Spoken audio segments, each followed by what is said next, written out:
You have raised the key issues that we face as a country, including the electoral injustice, the cost of living, the legitimacy of the IBC, the opening of the server for a forensic audit, the savage attacks on media and innocent civilians by the police, and the viability of our democracy, including buying off of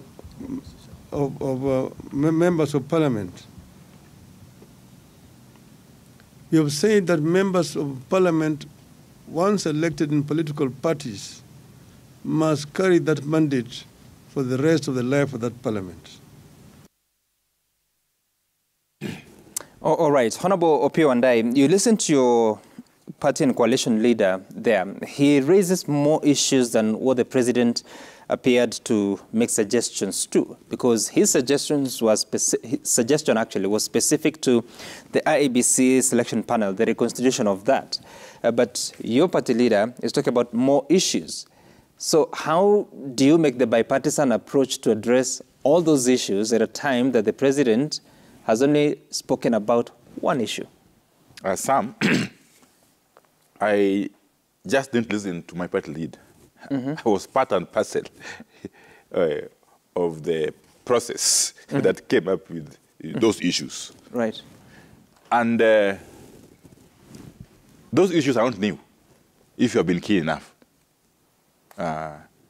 We have raised those issues time and again. Right. In fact, some of them are part of the 4 issues that we had, 4 conditions that we had given that need to have been met before you could do call off the mass action. You know, your continued reference to the president has said this, the president has, is neither here nor there. What Honorable Ruto did was to give suggestions on behalf of his Kenya Kwanza coalition. And my party leader, the Right Honorable Raila Amolo Odinga, gave counter proposals. There was no hard rule that this counter proposal should be 1, 2, 3, 4, 10. No. He just actually repeated the same conditions, issues that we have been raising from the very beginning. And therefore, those proposals and counter proposals must naturally therefore form the basis for engagement before the main talks. I want to repeat this. There's no way you can just get into a so-called bipartisan committee in parliament without agreeing on the rules of the game. It can never happen. It will never happen. Yeah, and you know we have got... You don't think parliament is, allow me to use this word, competent enough to deal with all those issues? Parliament is one of the problems that we have highlighted over and again. My party leader has just spoken to the fact that in Parliament, MPs have been bought. And therefore, as we speak, Kenya Kwanza is enjoying artificial majority. So before you address the issue of that artificial majority and how it can come into play with respect to how to implement the recommendations of the committee, then you're not doing anything. So we are not children, and neither are we fools, to get into something we are not clear about or not sure about. So we support the bipartisan approach. We are committed to the idea of a bipartisan committee in Parliament, but we want to agree on the preliminary issues beforehand. Even when the president says that a bipartisan approach means that it's reason that is going to reign, not necessarily the numbers, that doesn't convince you? Well, you know, I'm not saying that does not convince me. What I'm saying is, even if I'm convinced as a person, and eventually we don't get the results that we desire as a country, what will be the use? So what we need is a structured engagement with concrete proposals on how to go about this business. And that's not too much to ask for, really. And I don't think it should even take us more than 2 or 3 days to thrash those issues. Yeah. Honorable Soro, listening to him, because this is the leader of minority, he is the one that you'll have to deal with when you're prosecuting this matter, especially in Parliament. How then do you plan to accommodate all the concerns they have that probably may be beyond what the president was speaking about, his specific suggestion? Listening to Honorable Pio leaves me confused on whether the Azimio coalition knows what exactly they want. And I had been made to believe that their interest touches on public good and really need to be listened to. But making demands and counter-demands and demands makes it look like they really do not know exactly what they want other than causing mayhem and making the country ungovernable, which of course will not be admitted. But again, I believe from where I sit that the engagements and the rules of the game will be set by the House leadership, where Honorable Opio leads one, one side of the leadership. And it is indeed true. If that is his argument on talks before the talks, then I agree with him that the House leadership needs to sit down before constituting the ad hoc committee, set the rules, come up with recommendations on who sit there, set timelines on engagements. That is fine. If it's within the House leadership, that is true. We always have these meetings quite often to agree. In fact, you hear what he's saying. That's not what he's talking about. That's what I'm saying. If that is the direction he's taking, then that would be okay. But trying to push an imaginary, meeting away from what had already been agreed by the two leaders, because when you listen to... but you told me they didn't meet. No, I'm saying what is agreed in public, like you've seen. When they listen to the president, he says that we need a bipartisan approach. And when you listen to Raila Odinga, he says, I agree. Then it makes further demands on the things that the bipartisan, committee or other bipartisan route should listen to. So when you listen to them keenly, you'll agree that they have agreed that the meeting point should be through the National Assembly by formation of the bipartisan team. So any other demand beneath that is really not for the good of the country. The country now is calm, like you've seen. And all we need to do as the House leadership is to simply sit down and set the rules. Like, for example, we can agree that the House leadership should not be part of the select committee. The headliners should not appear close to that ad hoc committee. I mean, we need to have people who haven't really... Such kind of things can really be agreeable. What headliners mean? I imagine the headliners who believe that, we don't want to listen to Ruto. We don't recognize him. And the other people who say, oh, we don't want to see, Raila Odinga's demands go to hell. Such kind of things. We need to have reason, above everything. We get some people, sit in that committee, agreed number of people. If that is the basis of a meeting, then that is agreeable. But there's something that Right Honorable Raila has said that really need to be relooked at. He's made some demands, that he needs, to be sorted. But I have to say, there are things that are ambiguous and really can't be met. You've been listening to him in rallies talking about, we are telling Ruto to open servers. It is not within the powers of the bipartisan committee to open powers. That may not really work. And several other things that he's actually raised that really cannot be met within. But the committee will make recommendations. If the recommendations lead towards amending a certain act, then that will be done. For example, you've mentioned about the IEBC. If the committee's recommendation leads towards amending the selection panel, then that will be done. If the committee recommends anything, that will be done, then it's brought to the House. But this issue of buying members of parliament, that they've been bought and such like that, Right Honorable Raila Odinga in the last parliament, because I was still a member of parliament in the last term, had the majority. The coalition between him and Uhuru Kenyatta had the majority then. Does it mean he was buying members of parliament to join his coalition? What happened to Article 38 on the political rights? That people feel, it is natural that people feel to change allegiance. Not every person enjoys going to the streets. If one feels like, if I join Raila Odinga today, he will demand that I go to the streets with him and decides to go to the other coalition. I mean, really, he hasn't been bought. Because not every person enjoys putting a sufri on the head. So those are the things that we really need to look at. It's not just about money. I mean, people make political choices. I made a choice in 2017 when I was elected under Kenya National Congress. And then when I got to Parliament, I remember Honorable Junet gave me some committee and, moved me towards the court then. I think it was called NASA or something. And then within a month, I was whipped by merely greeting William Ruto. I mean, I wasn't bought. It's political rights, and people go where they are appreciated, not where you are supposed to appear like you are kind of idol worship or something, really. What is it, Honorable Opio? Well, you see, let me just correct the impression being created by my friend here, that Raila Odinga was in some kind of a coalition with Uhuru Kenyatta in the last parliament. That's not true. Raila Odinga was leading his NASA coalition in the House. I mean, and Uhuru Kenyatta was the leader of Jubilee. Okay?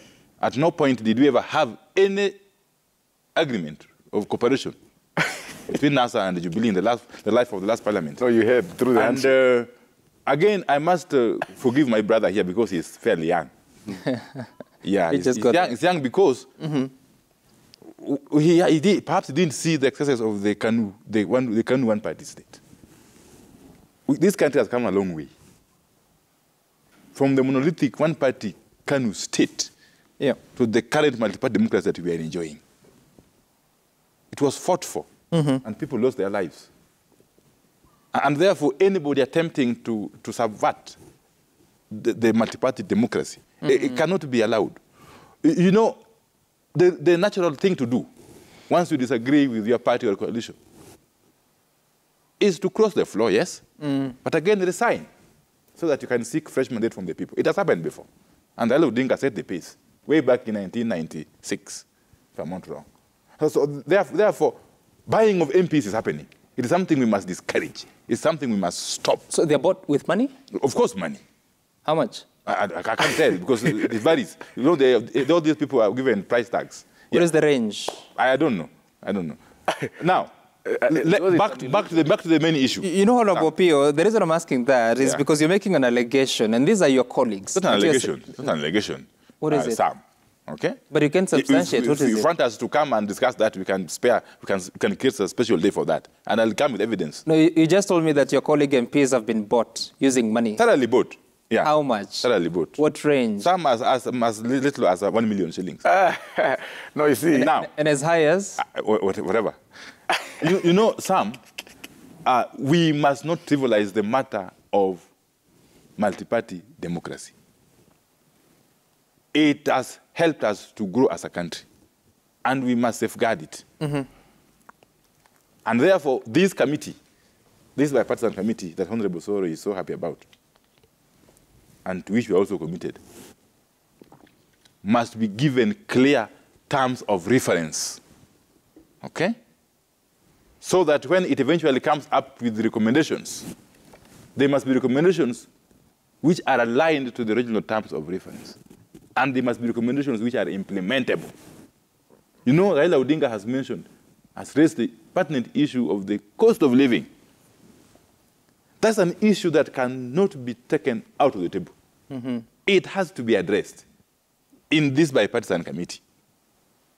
It's not enough to say that we are ordered for fertilizer. No. We want concrete proposals that are implementable to address the high cost of living, because majority of Kenyans are suffering. And that's why they were able to come out in their numbers in our mass action. The last mass action on Thursday, Sam, if you were keen, you would have noticed that the Eastlands was a sea of humanity. Right from Imara Daima, all the way to Pipeline and Outer Ring Road. A sea of humanity that hadn't the police disrupted, would have ended very peacefully, of course. Very, very peacefully, wherever it was headed to. And therefore, we cannot, and those people are coming out because they are feeling the pain. They feel that this movement is going to rescue them from the suffering so that they're undergoing. Reference, again, for clarity, the terms of reference have to come from outside Parliament, from the coalition leaderships? What I've said, Sam, is that the terms of reference of this committee and the rules of engagement need to be agreed upon by the leadership of the two formations. Okay, I hear you. Both inside and outside Parliament. In short, that's too much, really, to ask for. Okay, I hear you. So, Honorable Soro, so what do you do with that? Because clearly, if the situation that the Azimio leadership wants resolved is not resolved, then we are stuck. So how do you accommodate these extra issues that he is raising that the president has not spoken directly to in calling for bipartisan approach? Some, they are not I'm saying extra because they are not on the list of the president. We are not dealing with anybody's list. We are dealing with the conditions we gave, which were four. As Azimio. Yes, as Azimio. The Kenya Kwanza is following what they can bring their own leader conditions. of Kenya Kwanza has said. They can bring their own conditions. You see, we have our conditions. Okay, I hear you, Honorable Wandai. You see, I actually agree with Honorable Wandai that the bipartisan committee will list down every raised issue by either side.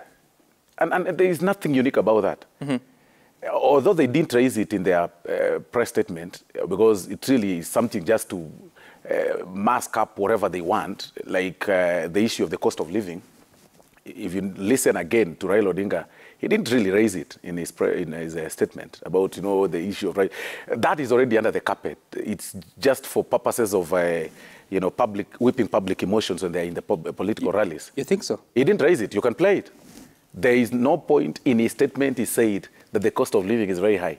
He actually talked about IBC, matters that really fall within his... and then he tried to ice it up by talking about the injustice. A very same chorus. But the issue of cost of living wasn't raised in the presser. But from where I see it, it's something that has also come up with from our meeting. And at this point, I'll disclose that it was also raised in our meeting with the president that in the very ad hoc committee, we also find a way within the bipartisan approach to listen to recommendations by people, by experts, by every side on how we can be able to reduce the cost of living. Now you are talking. That is okay. We are willing. We are willing to listen. However, the only thing that I really do not, and I think Honorable Pio can guide me, they also make recommendations that the bipartisan approach should also have experts from outside.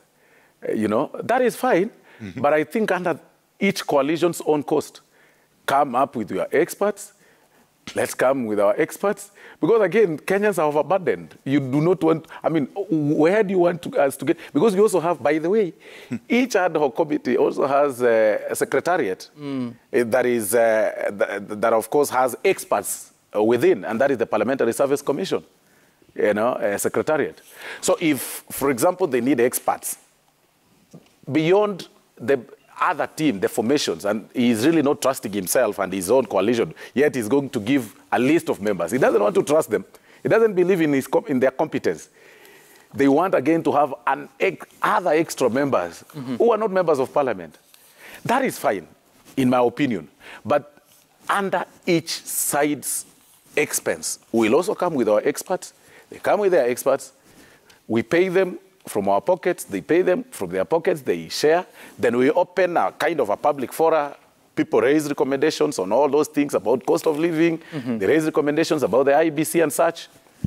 And then they do a report. They take a vote, do a report, bring it to the floor, either debated or not, or comes as a form of a bill. If it's an amendment, it's done, such kind of things. Okay. We are agreeable to all those things. The other things that are, as I said, that are what I'll call fantasy. There are things really that you can't really place on the table if you really want to discuss matters that are serious. Several things that from Raila Odinga's statement. When you talk about, and I'll revisit that point, when you talk about really buying members of parliament, it lists this question. It is actually Raila Odinga who said in 2016 that this country is being run by one driver who is a Mulevi, and another one is Makanga, who is Mwizi.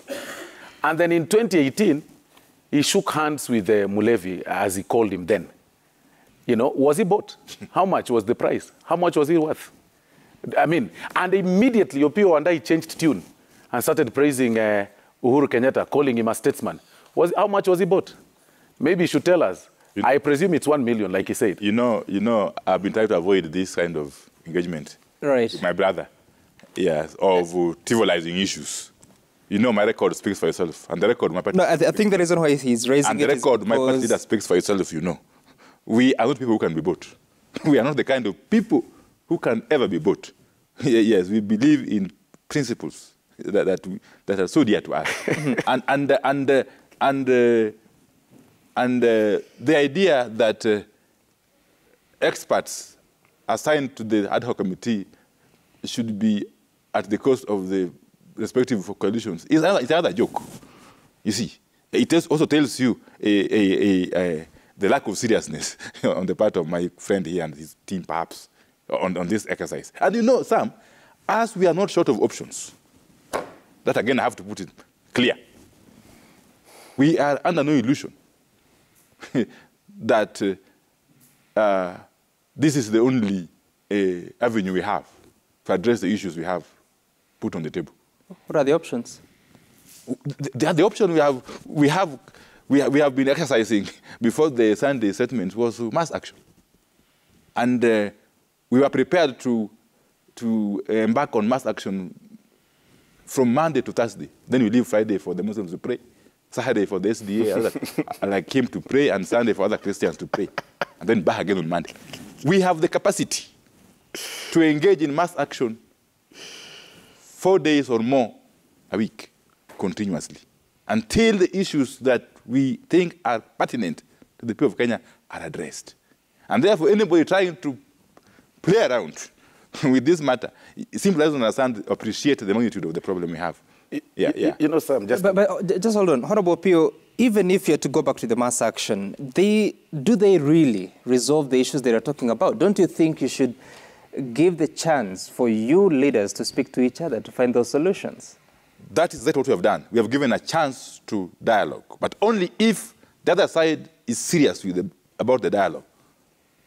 If there's no seriousness, there's no good fit, there's no demonstration of goodwill, what do?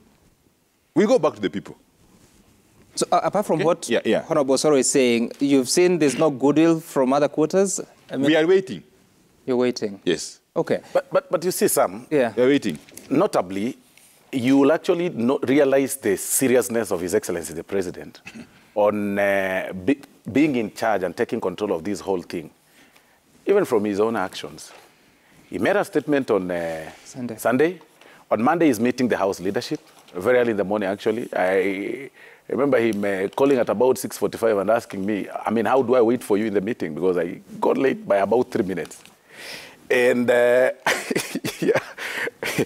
So you can imagine, we held that meeting very early in the morning on Monday. Mm-hmm. Of course, in a follow-up of what he had said, you haven't seen any action from the Azimio coalition other than demands and further demands, because it really doesn't occur to them that the president is actually willing to have peace in this country. He doesn't. They thought that they will cause mayhem, and, you know, the president is a don't care, you know, he'll just ignore them and such like that.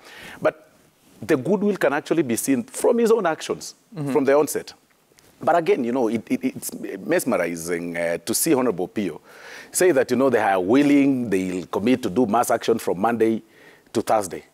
Now, you can imagine the kind of people we are also dealing with.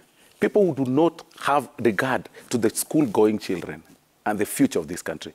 They have no regard to people who open vibandas every morning, you know, and for that meal. You're telling this person, close your shop, let's go to Mandamana from Thursday to Friday, you know, so that somebody somewhere can say we've lowered the cost of living, like through a public declaration, which he knows is not really possible. Mm-hmm. I mean, Honorable Opiyo is a sharp man. He's a well-experienced guy in public service. He knows that there is no jurisdiction in this world that our president has come to declare that today the price of unga is 70 shillings. I mean, there are things, there are economic things that ought to be done. Mm-hmm. And he also knows that as a member of parliament, his he works within Article 95 and 96 of the Constitution that gives him responsibility to legislate, to represent, you know, on behalf of his people, and he collects salary. He actually collects salary from the exchequer, from the same government it really doesn't support. It doesn't really like. He collects, he gets that. So he's saying, fine, you pay me salary, but I'll not air your views in the National Assembly. I'll not air your views in the public, you know, where we are supposed to air our views. I'll go out in the street, walk around Kibra, tell you to close shop, have some goons go loot shops and such like that, then the cost of living will lower. Really, what kind of direction is that? And I think it's about time that leaders avoid these gimmicks and, you know, unnecessary squabbles. There are things that we can do better. Like, you don't need to make conditions and set your own rule in the negotiations. It should be a talk between the two, because from where they sit, they claim that they have nothing to lose. We can go down with this country. I mean, these are people on suicidal mission. All right. It's very dangerous to do I hear you, that Honorable kind of... Soro, but I think there's a bit of, there's a question of trust between the two sides of the coalition. I don't know how you will be in a You know, I do not know where, that. just to cut you short, I do not know where the issue, you see, when they're talking about the cost of living, it really does not just affect Azimio members. It also affects the Kenya Kwanza people. So this issue of taking things extremely personal, it's like there are supermarkets made for, you know, that are preserve of the Kenya Kwanza and supermarkets that are for Azimio. It's really imaginary. It is not really about such. There is no competition between the two of us. It should not be that we are competing. I mean, there is no election tomorrow. All right. It's about the things that pertain, you know, that we can negotiate. Things to do with the election.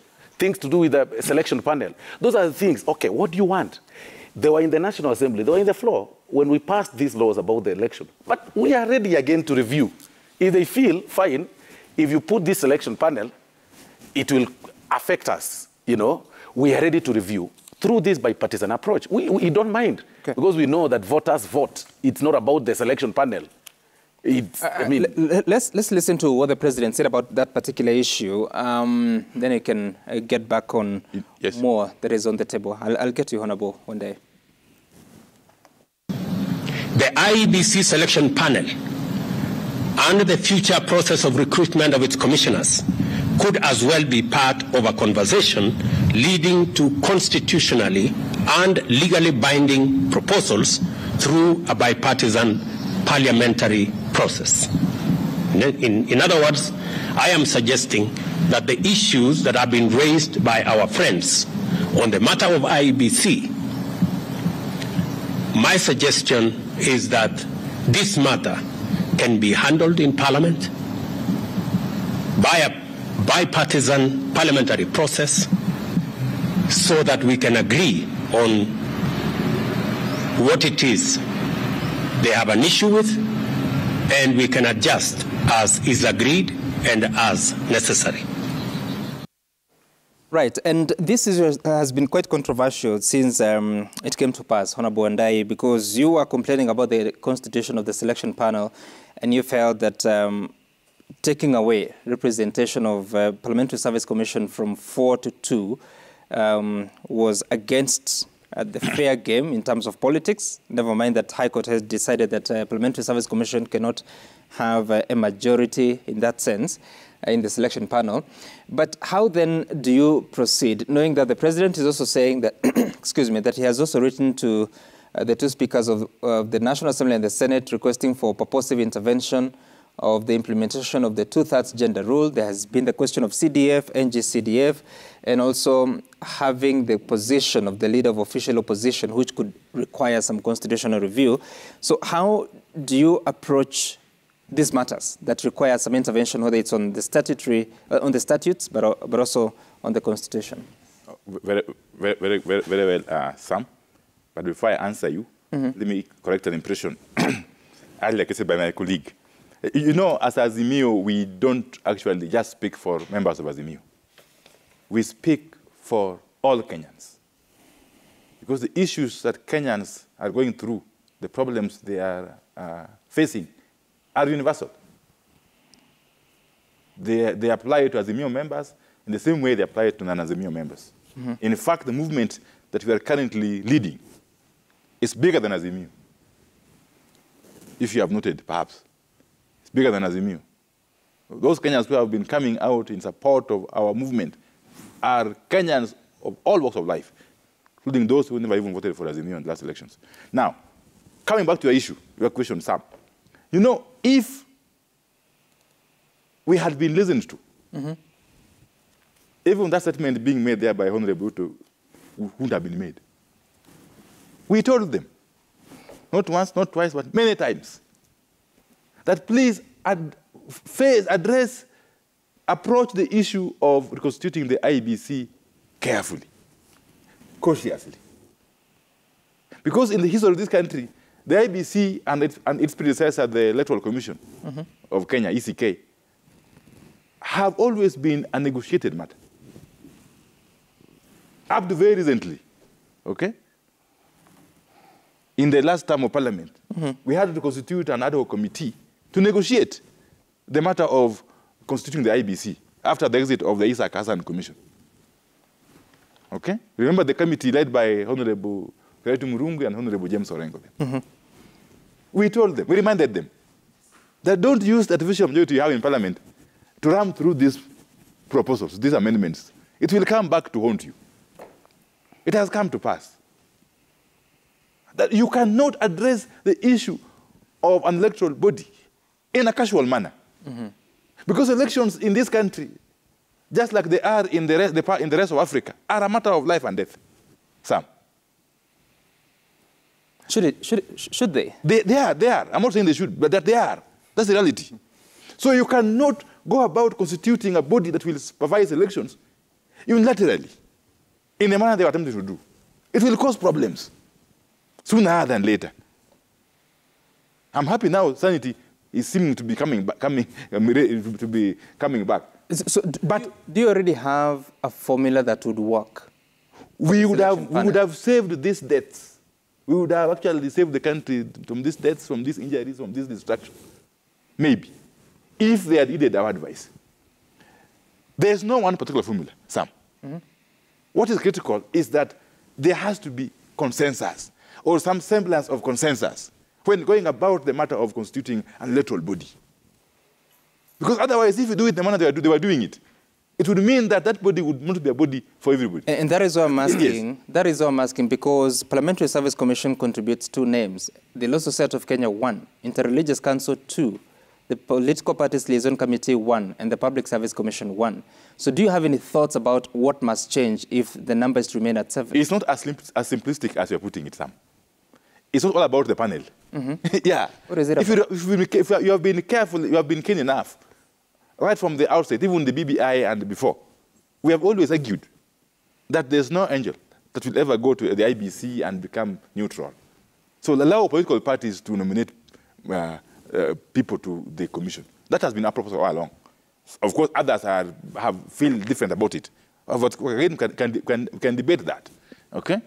So the panel is just one element, a small element. But even that panel, I'm not saying the old panel was the best. Okay? The previous panel was the best. No, it could have had its flaws.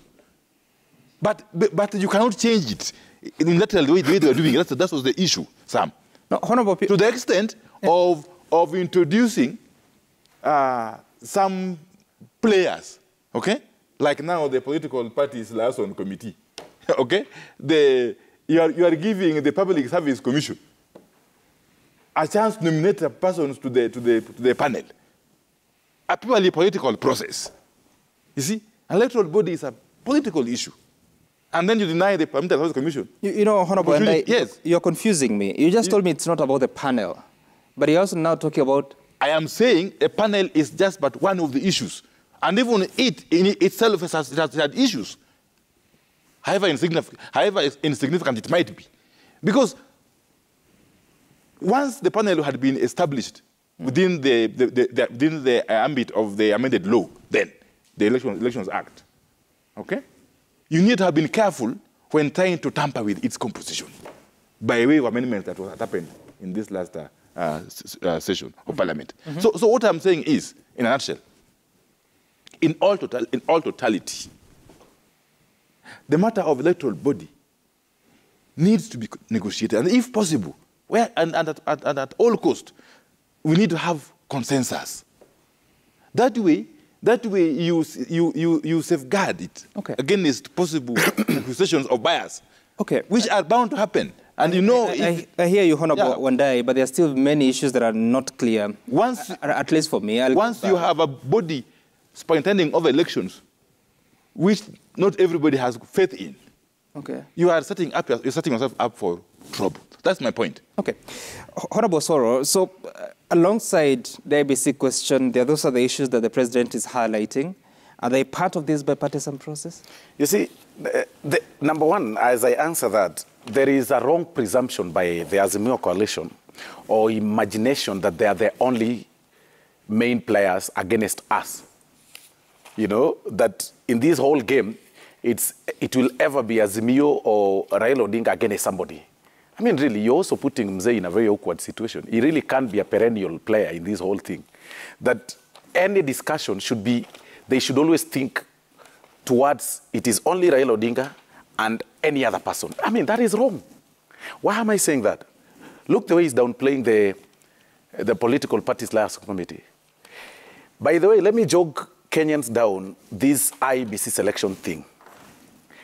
Upon the exit of the commissioners, by facts of law, like the three, the Chebukati and the likes, Guyo and all those other people, Gali or something, they quit because, yes, Gulia. They left because they had attained, of course, it was after 6 years, which is really not non-renewable, which is non-renewable, sorry. And then the other ones resigned. The three resigned. One went through the tribunal and lost her defense.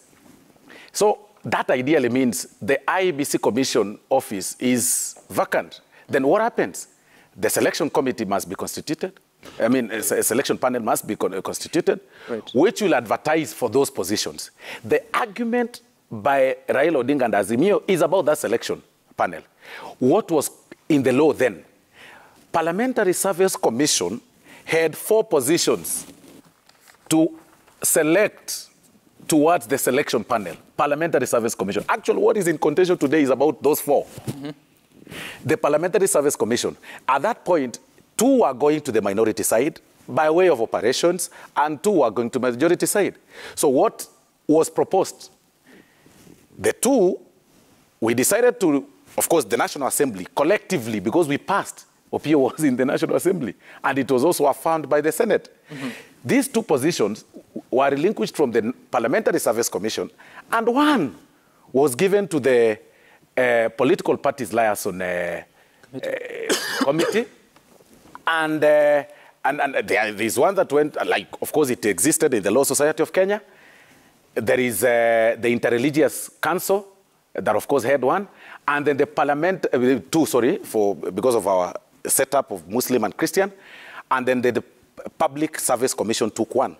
So they have an issue with the Political Parties Liaison Committee.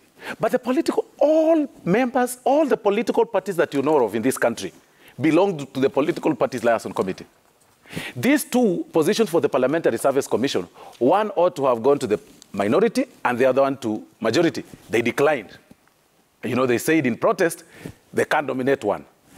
The Political Parties Liaison Committee kept us, our thinking was then, that we also include the other small parties. Because ideally, when it's Parliamentary Service Commission, it only goes to these major parties. Because of that presumption that the game will always have Raila Odinga as a player and any other person. That is why it was there. So then bring in the Political Parties Liaison Committee.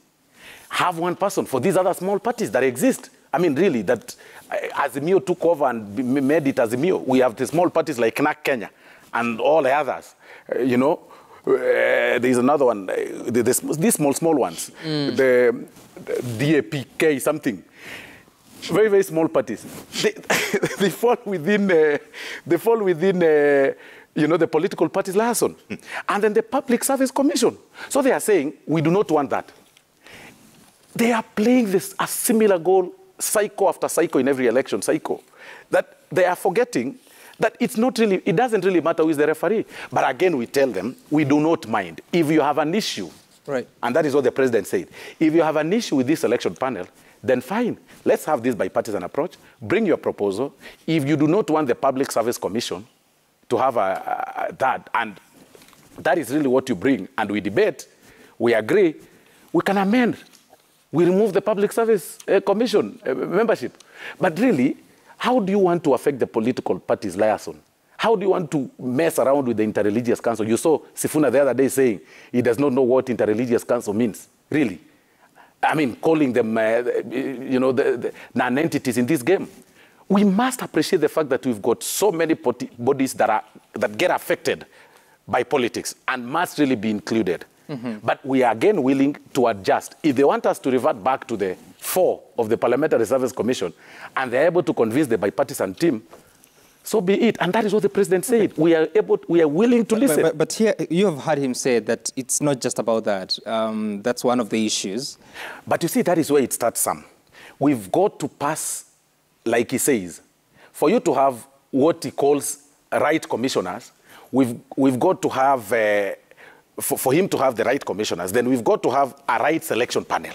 Okay. According, in my thinking, if really they are genuine. If they feel this selection panel is biased, then let them bring a proposal on how they want it composed. And the president is willing. The party leader of Kenya Kwanza is willing. We're also willing to readjust. But again, it must go to Parliament for debate and assenting, for debate and passing. So, okay. Of course, if it's amended, it's brought before the floor of the House. If it's defeated, I don't know what happens. If it passes, I don't know, because ideally it goes to the floor of the House. There's a chance it can be defeated. But you see, Parliament is a house of debate. But this bipartisan, if they propose an amendment to that bill, to that act, and they bring a bill, they've got to convince us why. You know, they are reviewing that.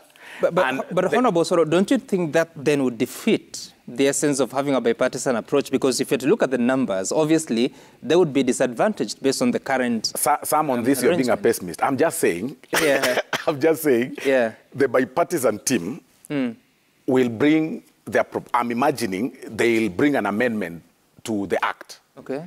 They'll convince the House. And I believe if the amendment is genuine enough, it will pass. If it's not, you really can't force members to pass it. But I believe it will pass if it's genuine. So, you know, Sam. Yes. The more you listen to my friend here, the more you come to the realization that we are still facing. We are basically embarking on a charade. If you want to know how flawed that process of identifying the members of the selection panel was, you will recall that the Parliamentary Service Commission, under the chairmanship of the Speaker of the National Assembly, did write to us, the leadership of the minority, to nominate 2 persons, right, from whom one would be picked and then combined with one from the other side to form the 2. And they were writing this in line with the precedents and the practice of the House, where in the past the coalitions have shared those slots of the PSC. What happened? When we declined, because we had said that process was flawed, that amendment was improper. When we declined, they went ahead and chose for us. They did interviews. If the interview was the correct route to go, why did they have to write to us initially, Sam? Why? But the Parliamentary Service Commission was duty-bound to give names to the president. Through a process. Which they used. Through a process. And that process was clearly asking the coalitions to nominate, which they did, which they initiated. And then they abandoned, halfway. Yes, because you declined to give the names. That tells you, therefore, that there was limit. This was a crisis. But time was running. You know, all that is fine, Sam. But what I'm demonstrating is the process was flawed ab initio, from the very beginning, Sam. And therefore, it doesn't engender faith or confidence, okay, of the public, okay? So, of course, there was a rush to score political points, that we can do these things, we can do these things. We said, fine, go ahead, do it. We shall meet. You see? And now we shall meet. So, apart from that, the president is speaking about matters of gender rule, the two-third gender rule, CDF, NGCDF, the leader of official opposition, as matters that he wants Parliament to have a conversation about. How would you propose to move forward with them, Honorable Pio? I don't know, because I don't know for sure. Yeah, because I remember, and you can go to the Hansard and look at my comments on all these issues.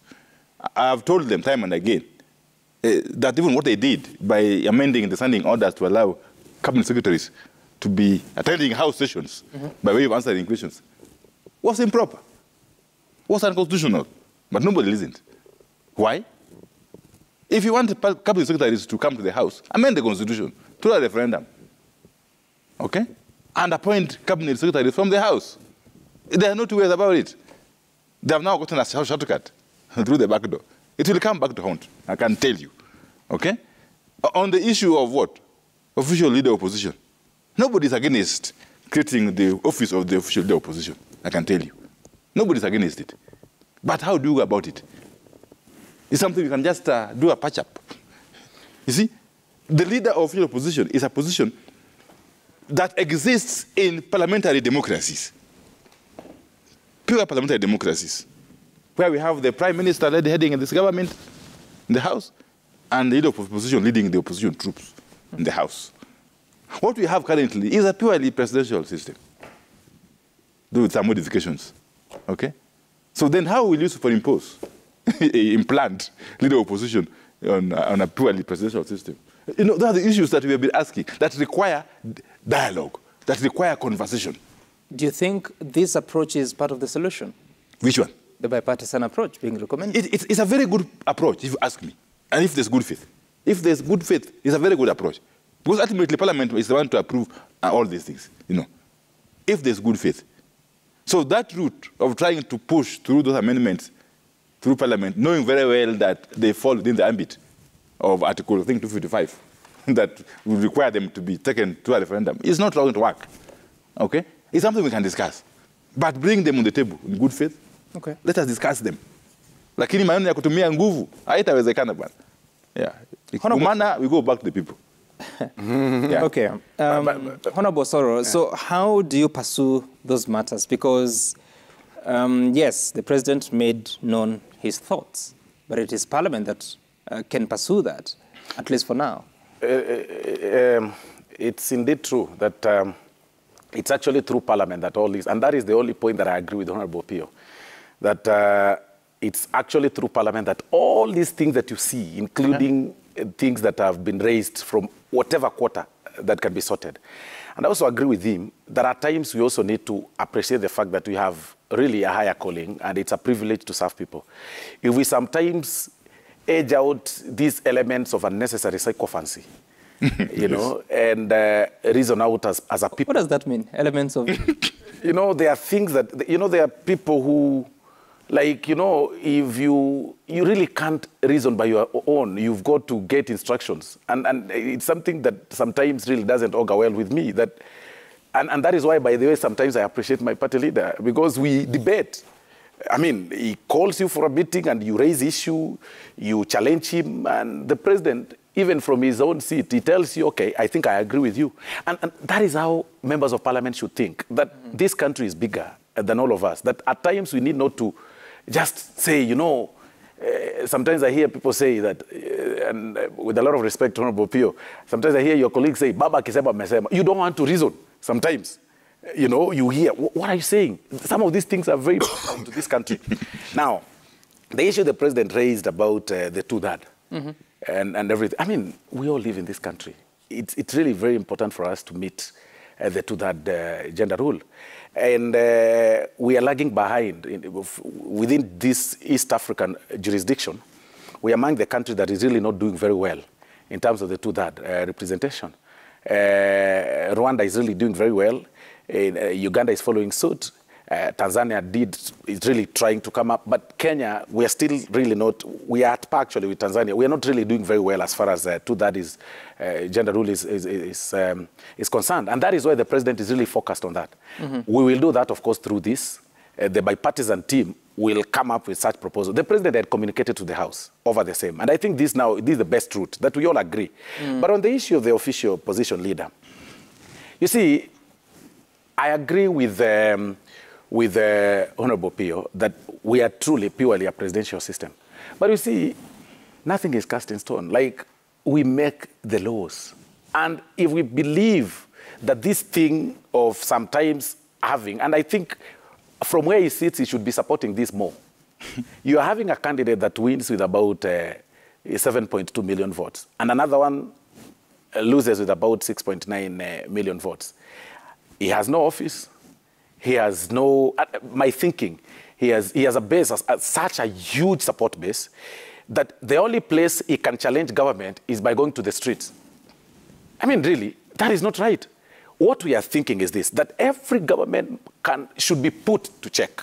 That besides the House leadership, because presumably, as it is right now, the leader of official opposition is Honorable Pio, because he's the leader of the minority in the National Assembly. But what we are saying is this, equip an office, the imagination that we should be having. This person deserves an office as an official opposition leader. Then he challenges, he can even have shadow ministers. You know, a good government must be held accountable. He should also sit in parliament. Those are the things now the bipartisan team should think and say, if really it's necessary, we kind of do a bi-parliamentary presidential system, you know, or interrupt. Those are the things that the bipartisan... I'm saying a combination of a parliamentary and presidential system, you know, a hybrid, for lack of a better word. Yeah. Yes, kind of a hybrid kind of a system. That these two, we find a way so that Raila Odinga, I'm imagining currently is the leader of official opposition. I do not know whether he'll be candidate in 2027, because that is God's making and we do not know what his goal is. But I'm saying currently is the... Yeah, you might not really know what will happen in 2027, but of course if he runs, he'll still be an opposition leader. But if that happens, so that he gets an office... What are you saying, Honorable Soro? What did you just say? You know, I am a leader of the Kenya Kwanza coalition, and my party, ideally I have to support my party from whichever angle. I'm only imagining that President Ruto should lead this country for 10 years. And really, with a lot of respect to any candidate that will come forth in 2027. But I'm saying, you create this office of official opposition leader. Instead of having Right Honorable Raila Odinga or any person who will take over that office, going to the streets to air the grievances, you have the office of the official opposition. You have structures that you can put the government at check, so that you also sometimes you do not get people who, the excesses that government does when you have that office. But as it is right now, Raila Odinga is not well equipped, yet is the official opposition leader. So the only thing he can do, he uses his private office in Capitol Hill, gets out of that place, goes to the streets, calls for mass action, which now, of course, they are not, as far as, in as much as he said that they are gaining momentum, they have actually lost momentum because they only happen in 2 cities, Kisumu and Nairobi, and not all the 17 constituencies. They happen in places that you can actually predict, you know, Kibra, Embakasi. You know, Honorable Sir, we may not agree on all those things, so let's just focus on what is easier to agree on. But I'm also wondering, if you were to have the position of official leader of opposition enacted, would it take effect in this term or next term? You see, that requires an amendment of the Constitution. It's not really an act of law. And usually, any amendment or any review of the law states the date of its commencement. And those are the things that are subject for debate. My thinking, of course, it must take effect, you know, in my thinking. It should take effect on reasonable timelines to make sure that... You're not giving an answer. You know. I want us to take a look at the feedback that has come, then I can take the final remarks from the guests here. But as we look for those statements from Kenyans who are starting us via Citizen TV Kenya, Sam Gituku, the hashtag to use is daybreak, but also you can text via 22422. So, Honorable Wandai, so here we are. You've said that you'd want the terms of reference to be discussed beforehand. But even as you do that, and listening to what the president has expressed himself on the issues that he would want to be spoken about, then what is the best formula from experience? If Parliament has not been able to resolve these issues by themselves, knowing that they have the capacity if they want it. What is the best formula moving forward?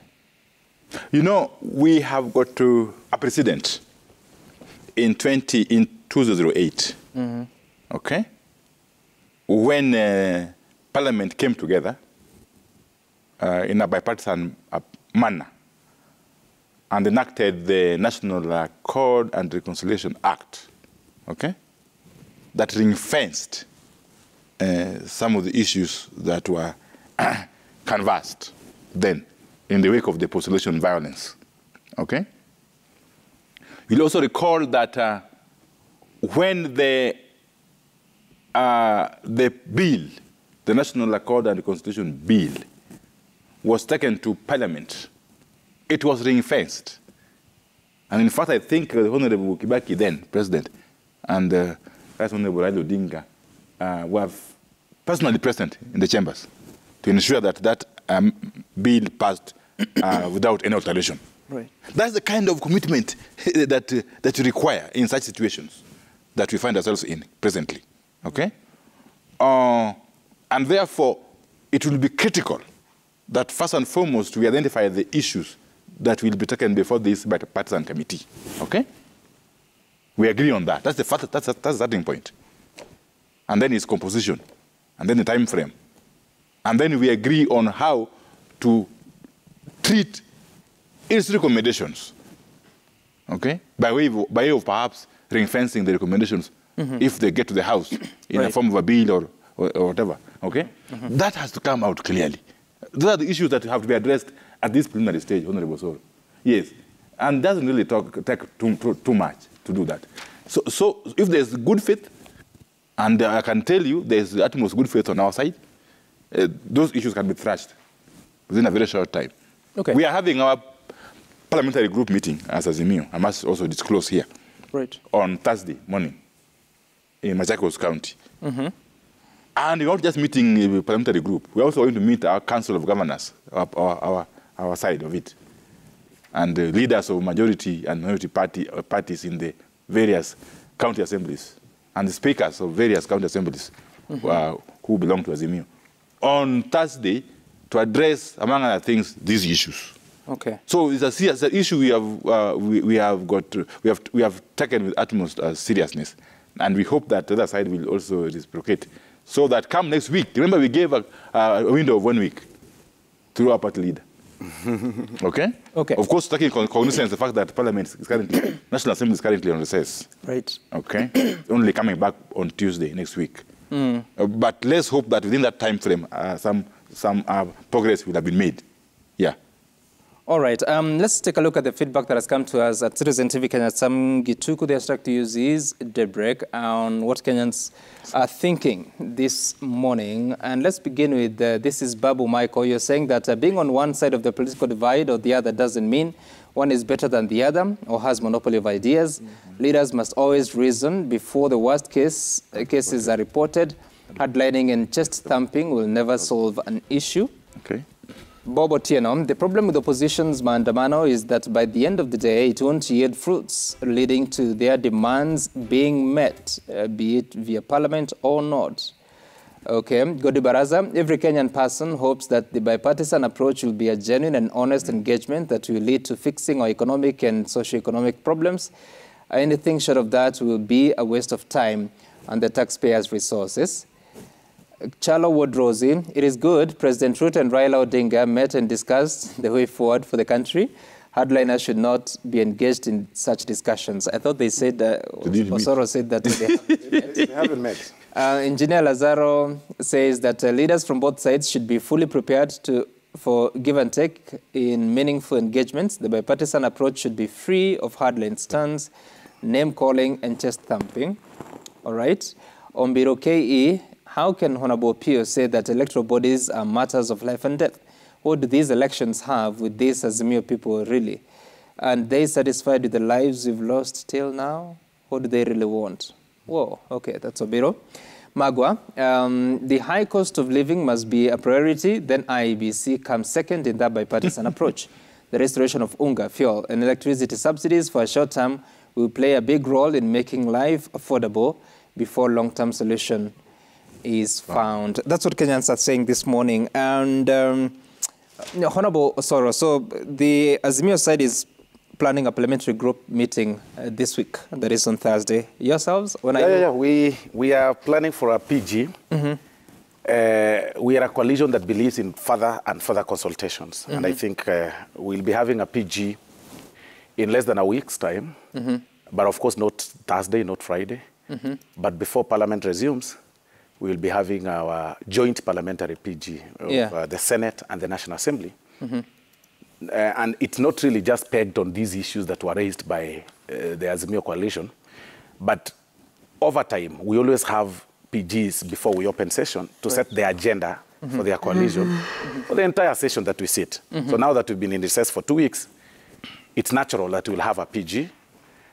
We'll actually be calling for a PG tomorrow, and set the day tomorrow, for the day we'll be having the PG, and then set the agenda not just for Azimio, but for the entire session, or upon resumption, like we've resumed, we'll be resuming from Tuesday. And when do you pick your representative to the ad hoc committee, if that's the name you adopt? Yeah, that will be done in the PG. In the PG? We will have that PG, just to set the record straight, the PG will be on Tuesday, possibly. And because I think Thursday is, Friday is a holiday. Is a holiday Friday. Up to Friday is a Easter, Good Friday. Then Monday is a Easter Monday. So possibly we'll have that PG on Tuesday. The names will be discussed then. Okay. But as I said, it is not necessarily just about the Azimio issues. We'll be discussing other matters that pertain our leadership and matters to do with, setting the agenda for our term. Okay. And this is obvious. By the way, that should be up. We don't do crisis meetings like Azimio. We meet. No, it's okay. Honorable, sir, you can just speak about Kenya Kwanza because Soro is obsessed with Azimio. Azimio doesn't make him sleep. I don't know why. We are a big movement, and we do our things in an orderly manner. So will you also be picking representatives to the ad hoc committee? Well, that is not urgent. We have to address the issues I've raised first. The picking the names is an easy thing. Once we agree on the modalities of this bipartisan approach, we shall just send the names. Yeah. But your party leader said that he hopes that this bipartisan approach will be would have taken off in a week's time. Yeah. By the time the House is resuming on Tuesday, if all these mechanisms have been established, we shall send the names. It's no brainer, really. So what are you going to do to ensure that what you've said here on the show is done? Well, people have heard me, I'm sure, from wherever they are. Yes, they must have heard me. And when I speak, I speak on behalf of the coalition of Azimio in the House. So, and these are the issues that are... Are you planning to have conversations with your counterpart, Kimani Ichung'wah? We are open to conversations. You saw Honorable Ichung'wah say that he talked to me yesterday. It's true. He called me, and we talked on phone over these issues, though not comprehensively. That's what I'm asking, because you're part of the leadership of Parliament. So if there are real issues that you want taken care of from the coalition side, then it is you to pursue them. Yes, and we are pursuing them. I'm not saying we're not pursuing them. We are pursuing them. I'm just hoping that there will be some resolution quickly, then we can fast-track this process, yeah. Okay. You see, the point is, Sam, the issues that have been raised are being raised from the Azimio coalition, and I think the onus lies on them to make commitments to, the goodwill from our side is open. They should now make a further step of, hastening the whole process by themselves, because the issues, especially the issue of IBC, it's them. Make a proposal, write it down, and let's discuss. Okay. We are willing.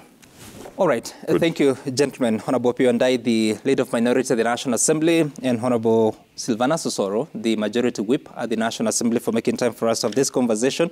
And I wish you all the best in these conversations. You look for solutions for the country. We're taking a short break here, but we will be taking you live to the Kenya School of Government, where there is a conversation there on social protection conference that will be presided by President William Ruto. As soon as that is on, we'll be sure to bring it to you. But for now, well, those are the pictures that you get from the Kenya School of Government. The president expected there alongside the Cabinet Secretary for Labour Matters and the Principal Secretary to talk about social protection conference. You'll be sure to catch it here on Citizen TV. Bye for now. My name is Sam Gituku.